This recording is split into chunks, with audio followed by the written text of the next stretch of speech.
This is our fifth lesson, how to teach like Jesus, like Christ online. And so far in the previous lesson, we focused on different types of ministering you can do. You can minister your friends, local, global. We talked about the limitations of what you can and can't do on social networks that might get you banned from them or temporarily kicked out. And we talked about how to organize your ministry. So now we'll talk about how to teach online. To begin, we're going to start about teaching online is the foundational way of teaching is through creating a post. So we're going to walk you through the post creation process, which is very similar to if you were to give a speech or a presentation in front of your congregation or a talk in front of your congregation. Or one in your gospel doctrine class. So as you start preparing to teach online or writing a post, it's very important that you have a goal in mind. So overall goal of what you want to accomplish, and then remember, and I really love the scripture. It says, "For if you keep my commandments, you shall receive of his fullness," so the fullness of the gospel, and be a fullness of Christ, and be glorified in me as I am in the Father. Therefore, I say unto you, you shall receive grace for grace. So the principle, one of the main principles I take from this one that is I'm applying to learning how to teach like Christ is that Christ and our Father in heaven, they don't give us everything right away. They teach us little by little. And it depends on the persona you're trying to teach and on that individual, what should you teach and when. So in the case of that person who's looking to quit an addiction, what you do is you first help him to get on the right track. And as he's wanting to know more about God's plan, you introduce little by little, but remembering his first goal is to get on the right track and overcome that addiction. So understanding what he needs and what he's looking for and then building upon it is key to learning how to create and teach online. So first step to remember is build relationships by inspiring and teaching. Many people that I've seen and worked with, they try to build relationships through their friendship, through emotional connections, through cool things that they talk about or share. That's great. That's what you look at in a friend. But as you're looking to do digital missionary work and gaining the trust in a spiritual way as a guide, as a counselor, as a person who's been sent by God to help me as an angel, your goal is to build a relationship through teaching them the gospel, teaching them how to progress and become more like Jesus Christ. And to do that, what you want to do in your post and then in your comments and all the activities you do with this person is lovingly help them, talk to them, but always give them assignments that they can do to progress.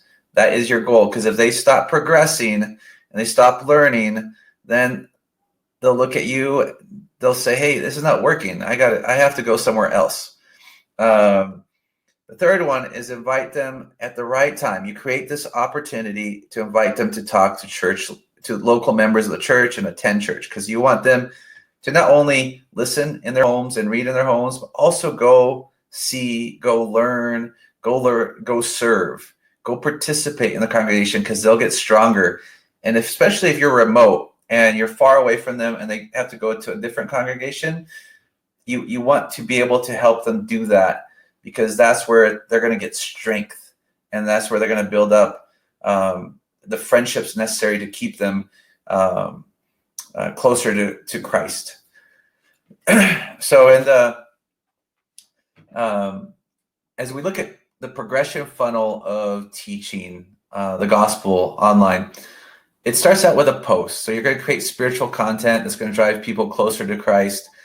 As you create that content, people are going to like, and they're going to kind of comment. And you're going to start engaging with them in conversations and always teaching. You're teaching them the gospel of Christ. You're helping them progress through comments.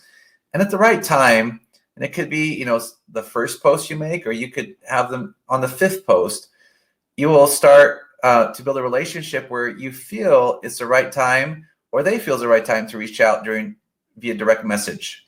And that's where you start building a stronger relationship where it's like one-to-one. And in one-to-one, you could do a lot more deep teaching. It's a lot more personalized, and it helps them come closer to Christ. And in those personal discussions, that's where you can, at the right time, make an invitation for them to attend an activity, go to church, participate. In the next few, in this lesson, we have 7 modules. We're going to go through different ways you can create content, and we're going to teach you those specifically, and that's going to be your lesson. And then we're also going to teach you in the next lesson how to engage and build relationships, and how to bring people to the local leads. So this will be covering 2 lessons, but I want to set the stage for what's coming. So in this lesson, we're going to focus on the green, which is what I call teaching, which is your first step, which is creating a post. So how to post content. So my suggestion here, there's 5 of them, but if you can try to post 1 to 2 posts a day with pictures or videos, that is an optimal goal. It takes time to create this content. The other thing is we said in earlier presentations, try to post between 6 and 9 a.m. and then in the afternoon or evenings. That's what we really targeted. Create posts with 1 customized image. That's the most popular. You could try quotes and other things, and we're going to talk about that and the different kinds of posts you can create. But images do really well. Include always a shortened link in your post, and then keep posts between 1 to 2 paragraphs. Now, I know social media best practices, they want you to post short to get people to quickly read. Well, a little difference here is we are trying to teach the gospel, and we're going to try to teach the short piece in your image as you see through it and as you go through the content. That's what's going to catch their attention. And as they start reading, we want to engage them and teach them and let them feel the Spirit, because we can't do that with our words, like through our mouth, but we can type with our hands. And as they read, they can feel the Spirit, and they're going to want to learn more. And the difference between regular marketing and teaching the gospel on social media is you are teaching them and they're learning. And teaching requires more than reading 1 sentence. It will require reading several sentences. So if you could keep to 1 to 2 paragraphs, if you go a little longer, you go a little longer. But those who read the whole thing, they're going to come back and they're going to say, I want to know more, because you've hit a target audience that is right.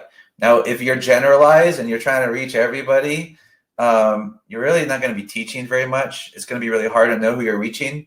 So, you're gonna ramble about things because you don't know who you're targeting. So focus on teaching, worry less about the length. But if you said, Steve, what are you asking me to write? I'd say about 1 to 2 paragraphs. The other thing to know, and we talked about this before, but I'll stress the importance of it, is Facebook and other social networks, they have an algorithm. And if you can get your posts to be, and this is a good post here. This is coming from the Follow Jesus Christ group. So some of our top posters get 1.9 thousand comments, 6.3 thousand likes, and 38,000 views. If you can reach this with one of your posts, and get such a great engagement, Facebook is going to look at it and say, wow, this is great. This is someone that's well respected in the community. And if you can do this over and over again, your post will show up more to more people in that group. So it's kind of by default, it does that. And what Facebook also does when you participate in groups, it gives you different badges. So as you reach more popularity and you prove yourself, you'll get different badges. And those badges help you know, are you doing well? Are your posts reaching, and are they helping people out? So getting your post, saying I'm going to make 1 post and I'm running doesn't really help you. Making 1 or 2 posts a day and having that, getting badges and having people look at your posts and like your posts and view your posts, that gets you to the top. And that makes you a more powerful teacher and missionary. Now, the one thing I'll tell you on this one as well is my strong belief is that the Spirit helps you get to the top. So as you post and you have someone in mind and you prayerfully been asking to help this type of persona, the Spirit will guide your posts to all those right people, and it will tweak that algorithm. That's what I believe, and get it to who is looking for the truth. Okay. So the post-creation process, as we talked about in the personas and earlier lessons, find questions that you want answered or topics. Look through all the persona, look at all the questions, read them, prayerfully think about it. There might be topics, create a list of topics, and then go to your church's website and look to see if you can find the answers. Go to the Bible, search and find answers. And since you have to write 1 or 2 posts a day as suggested, talk to your church and denomination, but most of them allow you to use their content, and then take those parts of those content and reuse them. So you don't have to write everything out, because not all of us are great scriptorians and scholars and can write beautiful passages that, answering questions that you've thought about. So go to these sites, find those answers, get those answers, and then create a link to reference back to that area where you found it. Because what you want to do is, as people read your post and feel the Spirit, they're going to want to learn more. So they click on the link, and it takes you back to the site where you found it from, which is your church's site. And they could read all of this content that's over there and get to know and feel the Spirit more. And they could feast upon the words of Christ. 4 is make sure there's always a clear call to action. It's really horrible when you've gone through all this trouble of researching and getting content and posting content, and you don't invite them to do anything that will help you come closer to Christ.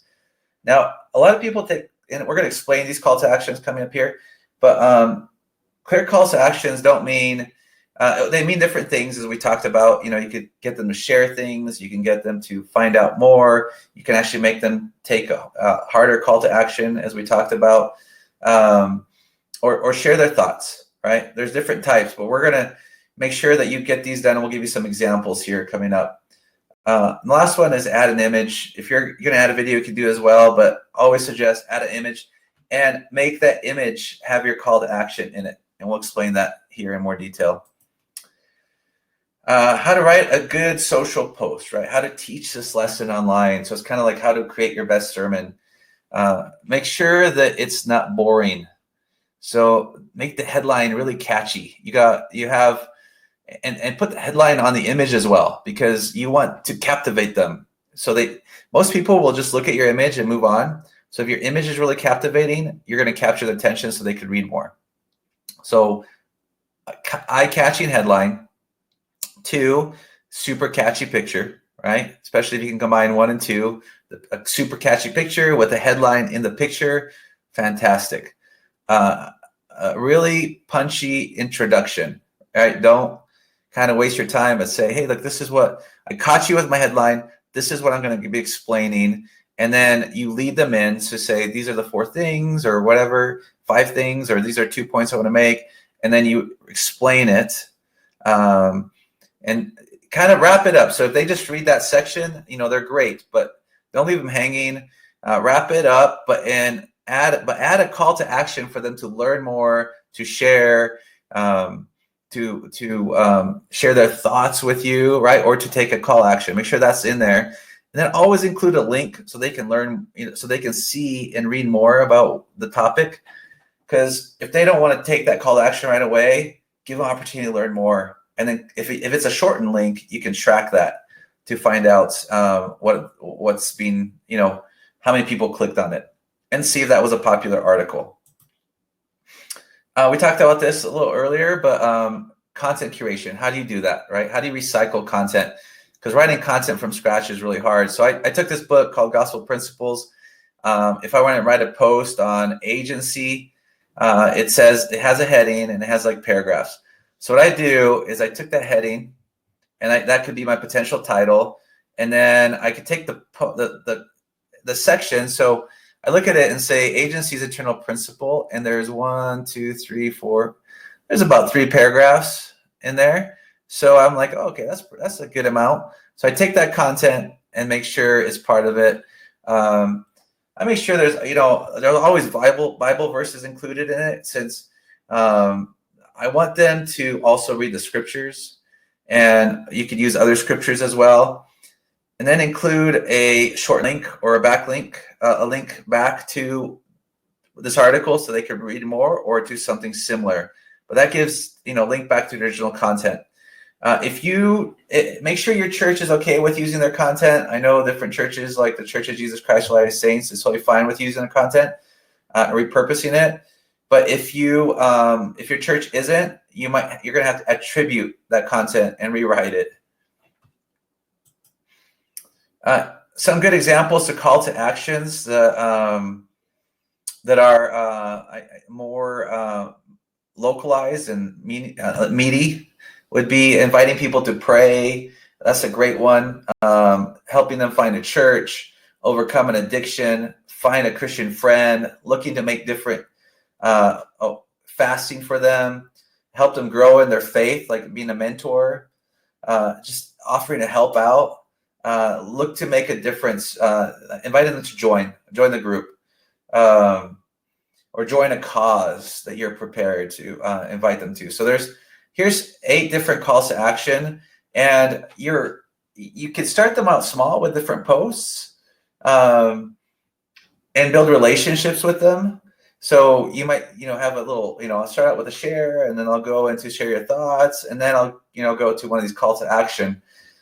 But if you really want to make a difference, I think one of these 8 are great ones to do, and it helps you build relationships with every post. Testimony. So these are some examples of posts that ways to teach that I use. One is a testimonial post. Share your testimony of Christ and the experience that happened online. Another one is image posts. These are like posts you make, and you add a picture with a headline. Other kinds of video posts, and we're going to go through all these post types in detail in the next following sections of this lesson. But I want to kind of give you some examples of posts you could write, and we're going to cover these in detail. Adding infographic, where it's kind of, it's not only one image, but you have several different things going on in that image. You could post to solve a problem that they have, or answer a question, or ask a question, and this is answering a question. Another one is inspirational quote. We're going to go into that one, inviting them to an event online. And then another one's interactive content. So these are like some of the different post types. We also have requesting request post, which is you're requesting them to do something. In this case is please pray and fast. You could challenge them to something. Are you committed? And then another kind is asking them a question, open-ended question.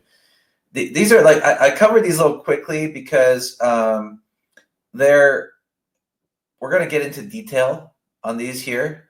But as you can see, in question post here, I got 576 likes and 165 comments. Challenge post, 1.1 thousand and 266 comments. This request post got 544 likes and 134 comments. This one got 1,300 likes and 514 comments. So there are a lot of different kinds of posts that you could write. So it's not always the same thing you're doing. But the amazing thing about it, and these were posted in groups, you have a lot of people that are reaching out and talking to you. So as in our previous slides, it's like you're giving a sermon, and I'll end it here. You're giving a sermon, you prepare different types of sermons to give, so like these different kinds of posts, and you present it, and people in congregation, which they don't do, but I guess in many that they do, is they say hallelujah, and you're like, man, that's great. The more hallelujahs I get, it must have been a good sermon. If it's quiet, then I don't know, but it depends what church you're in.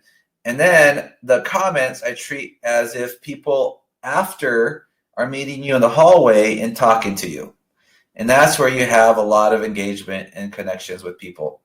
So as Christ taught, as you teach on Sunday, we teach online through posts. So now we're going to dive into, as we shared with you here, how to create different types of posts. So we're going to teach you 6 different ways to create these posts, and that will help you become a better teacher like Christ was, but doing it digitally.